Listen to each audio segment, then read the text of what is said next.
Most cases which can be remedied by injections can be classified into a few specific groups: rapidly growing water leakages, water seepage, leaking joints, and stabilization.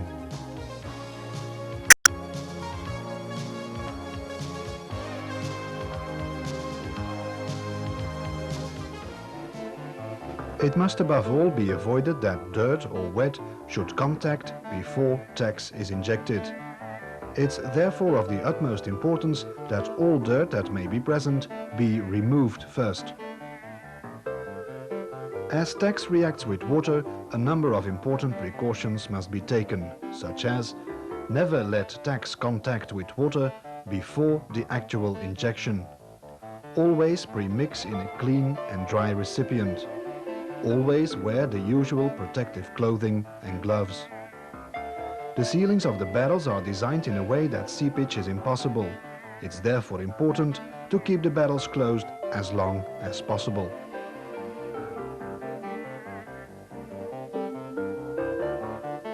The catalyst is necessary for the chemical reaction and should always be added.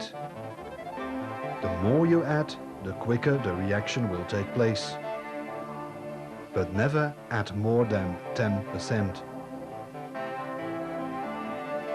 The grout may be stirred by hand, but don't use porous instruments. TACS needs its own catalyst.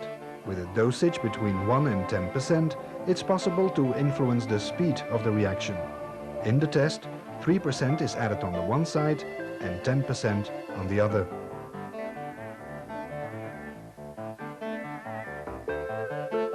The quantity of catalyst used does not influence any other properties in the reaction.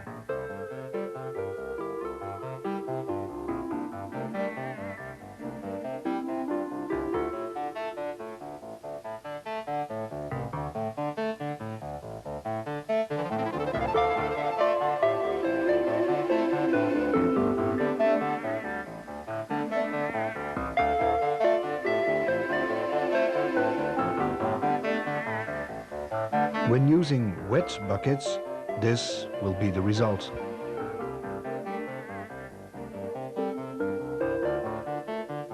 It goes without saying that this can't be used anymore.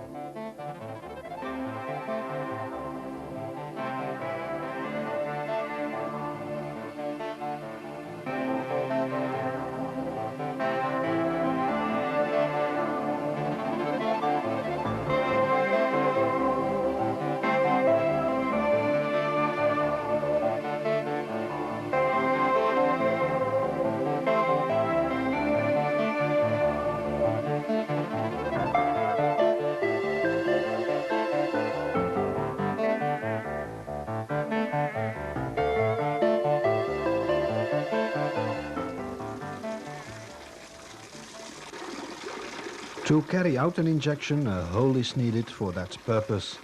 This can be done by drilling obliquely, usually underneath the leakage. Place and frequency of drilling depend on the construction and the nature of the leakage.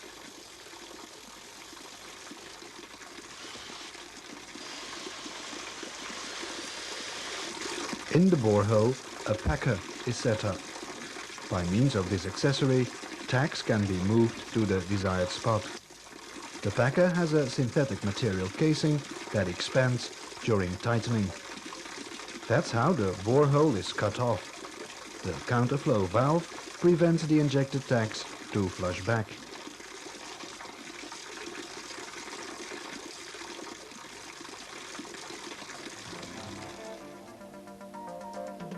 A high-pressure hose is connected. It has a tap and an accessory that can easily be connected to the packer.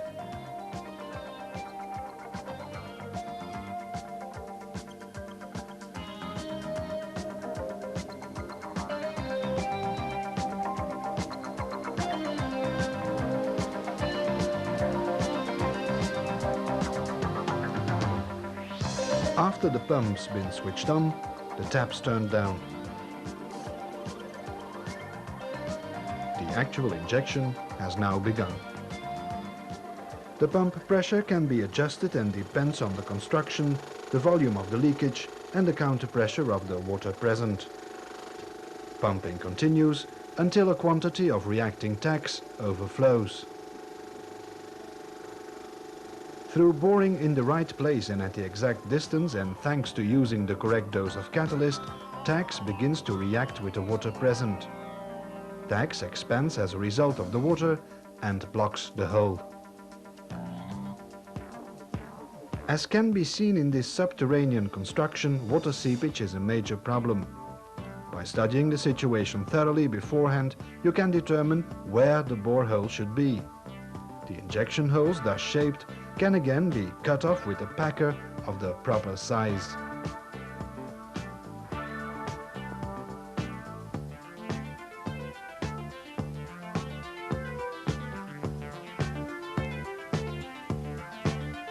After a few moments of pumping, tax, while reacting, spouts through the porous parts that caused the water seepage. Its unique qualities make tax penetrate even the smallest of holes. By applying this method systematically around the water seeping areas, these can be cut off rapidly and efficiently. Where the injection hole should be drilled and the packers that go with it should be set up can be best determined by a test injection. The dose of catalyst can, if need be, still be adjusted, even during the injection.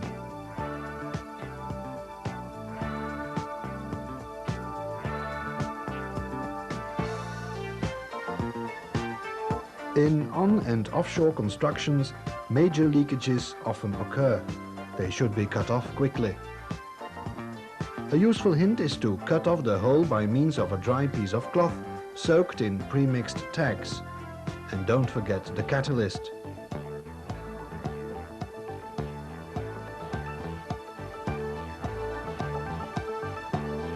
You see how easy things can work out. In most architectural constructions there are joints. Problems often arise when these contact with stagnant or flowing water. The Nefjemi therefore developed a flexible tack system. This type remains flexible even after hardening, and so leaking joints can be fixed so that they'll be functional again.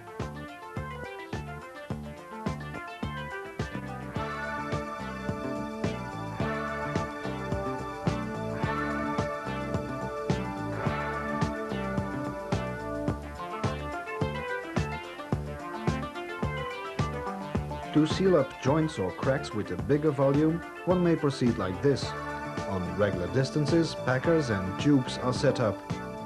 The right type of tax can be selected in function of the leak being a crack or a joint. These prevent the water pressure becoming too high while sealing up the joint. Then the joint is sealed up with a fast-setting cement.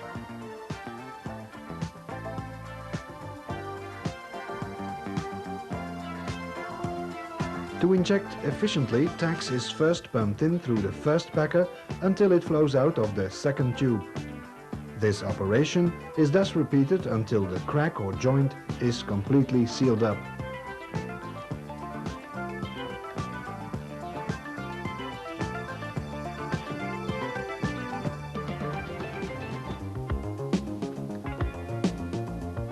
Stabilization with tax is based on the principle of coagulation of the soil grains. For shaping the injection hole, a casing tube is set up by means of the appropriate earth drill.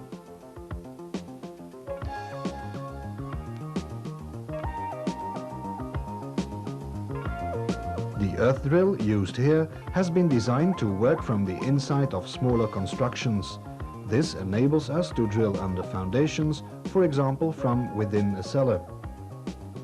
Notice the small sizes of each part and the mobility of the hole. A small machine is nevertheless a first-class earth drill that can be used on almost any site and with a maximum of output. The casing tube consists of a synthetic material tube that has holes at a regular distance. These are cut off with an elastic casing. The packer that goes with it is the actual nozzle. There is an appropriate packer for each size of the casing tubes. The packer consists of a tube that has some holes. There are sealings at the top and at the bottom.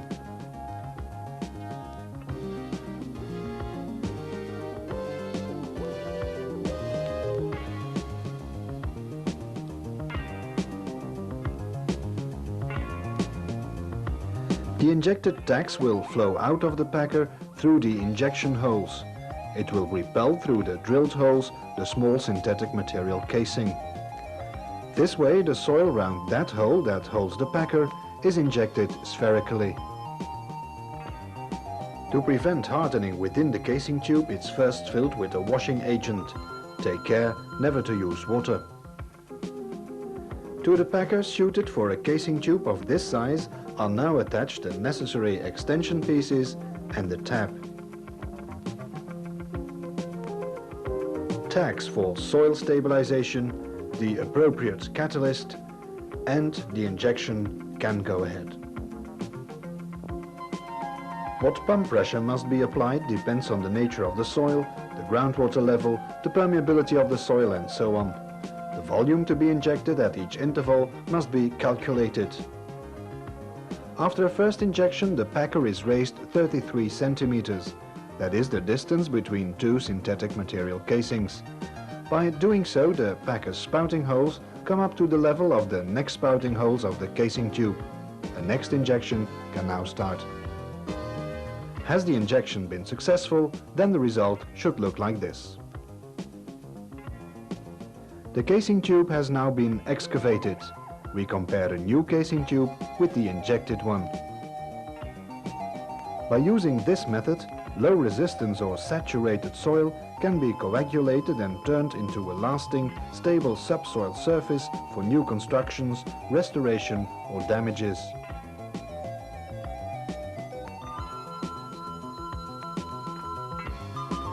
One of the simplest methods for creating an injection hole is that using a strainer pipe. It's a pipe with a valve, one part is free of holes, another part is perforated where the injection should take place.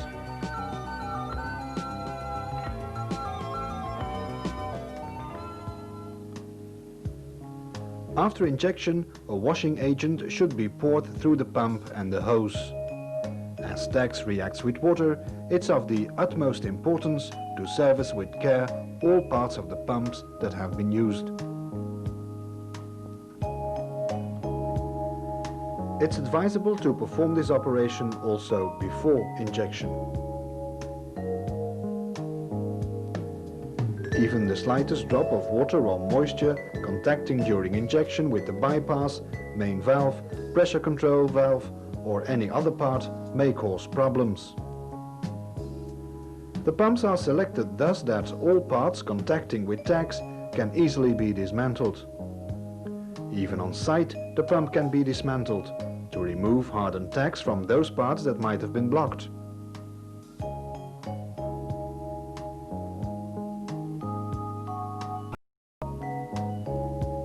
In order to prevent that some parts become blocked so that the pump can no longer function, it's advisable to cover all recipients during injection, thus cutting them off from moisture and water.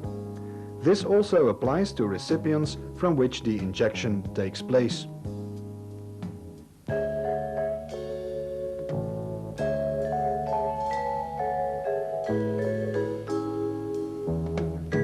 A well-kept unit makes things easier, and while cleaning it, don't forget to check the oil level.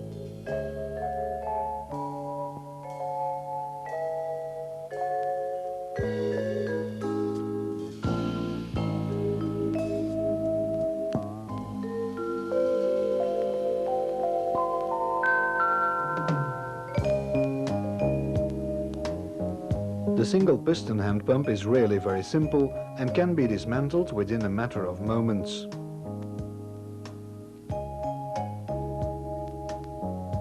For cleaning purposes, the pump should be wholly dismantled and all parts should be cleaned by means of a washing agent. This type of pump is fully reliable. On site it can be totally dismantled, if necessary, down to the smallest spring.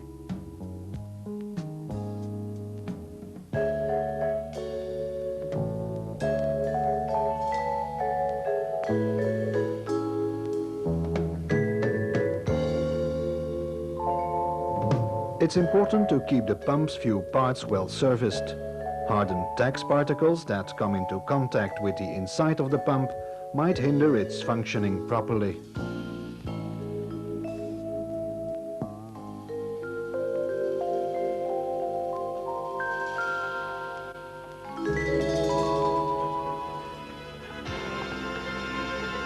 The golden rule is that pumps used for injections should always look like new.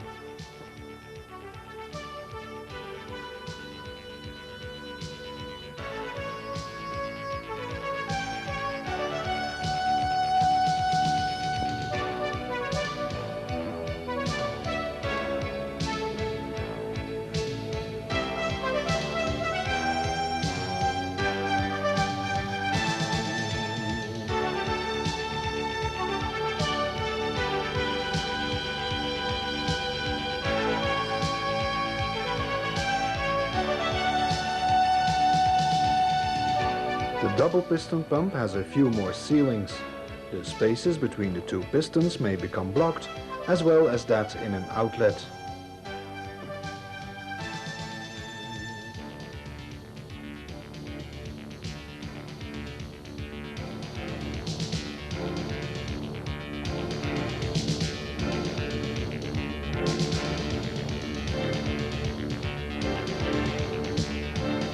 If the pump is in bad repair, all its parts will gradually become blocked, so after a while it won't function any longer for carrying out injections.